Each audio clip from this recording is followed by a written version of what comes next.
আমার গরু সোনার গরু 12 মাস খায় ঘাস একখান গুতা দিলে হইবে আমার সর্বনাশ। কি তুমি ঘাস খাও খাও, আমি তোমার আম গাছে কোনে কাটার পাতা পারি খাও মনে। ভাই এটা কি আমের গরু? ও ভাই এটা আমার গরু, আমি লাগে তো কথা খাওয়া লাগবে কা, আমি কি কিনবেন গরু? হ্যাঁ ভাই আমের গরু কিনতাম, আমের গরুর দুধ হয় কয় স্যার?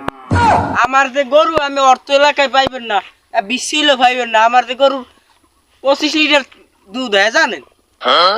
ভাই এই গরুতে 25 লিটার? 25 লিটার না 20 লিটার তো। কি কন ভাই এই গরুতে 20 লিটার? না ভাই 15 লিটার তো হইবে। না ভাই 15 লিটারও খাটে না। না ভাই 10 লিটার তো হইবে, 10 লিটারের নিচে আর আমি নামতে পারবো না। আচ্ছা যাক 10 লিটার হইবে, একটু ওলানটা দেই তো। ভাই আদি বেটা গরু। মুই দি ভুললেই গেছি এটা বেড়া গরু, মুই যেটা কথা কই সেটা কোলা ঘাস খাইতে আছে।